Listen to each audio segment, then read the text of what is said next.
Hello and welcome. Welcome to those of you that have joined me every week, and it's such a joy and an honor to have you go on this journey with me.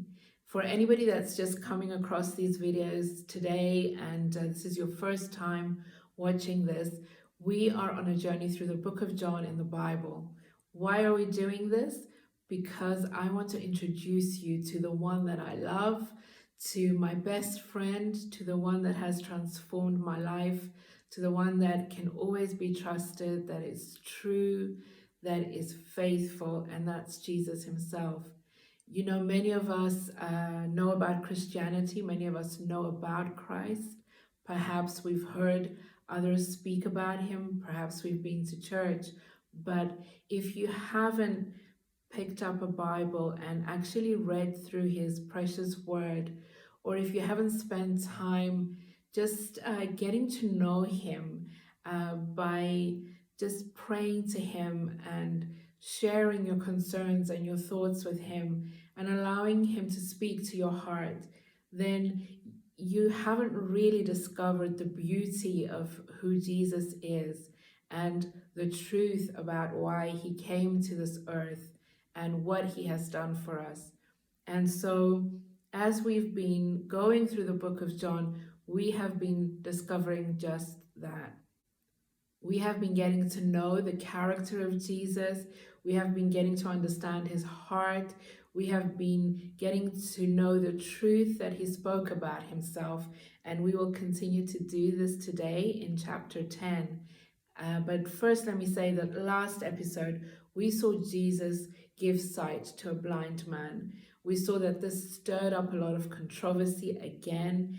And we see that the blind man that couldn't actually see was more aware and was able to see by his spiritual eyes who Jesus was, whereas those that had sight, that saw all the miracles of Jesus, many of them were too blind to see the truth about what was happening in front of their own eyes.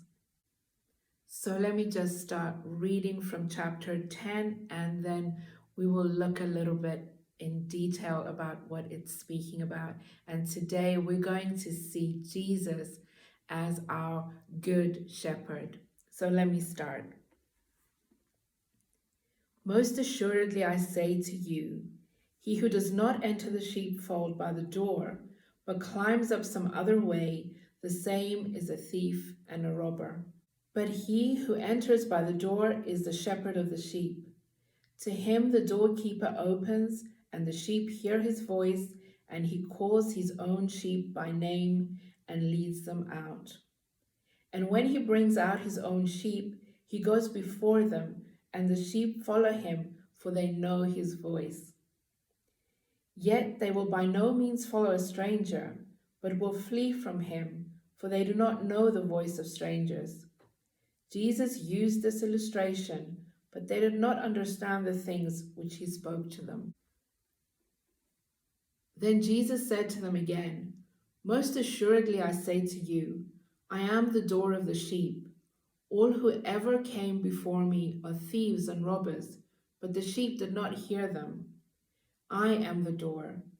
If anyone enters by me, he will be saved, and will go in and out and find pasture. The thief does not come except to steal and to kill and to destroy.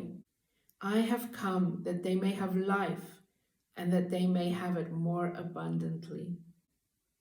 I am the good shepherd. The good shepherd gives his life for the sheep. But a hireling, he who is not the shepherd, one who does not own the sheep, sees the wolf coming and leaves the sheep and flees, and the wolf catches the sheep and scatters them. The hireling flees because he is a hireling and does not care about the sheep. I am the good shepherd, and I know my sheep, and am known by my own. As the Father knows me, even so I know the Father, and I lay down my life for the sheep. And other sheep I have which are not of this fold, them also I must bring, and they will hear my voice, and there will be one flock and one shepherd. Therefore my Father loves me, because I lay down my life that I may take it again. No one takes it from me, but I lay it down of myself, and I have power to lay it down, and I have power to take it again. This command I have received from my Father. Therefore, there was a division among the Jews because of these sayings. And many of them said, "He has a demon and is mad. Why do you listen to him?" Others said, "These are not the words of one who has a demon. Can a demon open the eyes of the blind?" So we see them referring to what had happened before, where the blind man was given sight. So we see Jesus here comparing himself to a good shepherd and us being his sheep. And what was a good shepherd like in the time of Jesus? Well, we know that David was a shepherd, and we know that in Psalms he actually compares himself to a sheep, and he does that knowing what a shepherd's relationship towards his own sheep would have been like, because he himself was a great shepherd. Now, the shepherds of the time were devoted to their sheep. They would talk to them, they would even sing to them, and we know that David would be singing to his sheep in the fields. And also, they would name every sheep. Every sheep was unique, every sheep was special. So, not only would the sheep at that time recognize and hear the voice of their shepherd, but they would hear their name being called out, because they were named and they were treated as individual precious sheep. The sheep were kept in a sheepfold that was enclosed to protect them, and there was a door through which the sheep of the owner, of the shepherd, would be able to go in. Jesus tells us that he is the door that his own sheep go through to get into that sheepfold. And he says that those sheep that come through him into the sheepfold will go in and out and find pasture.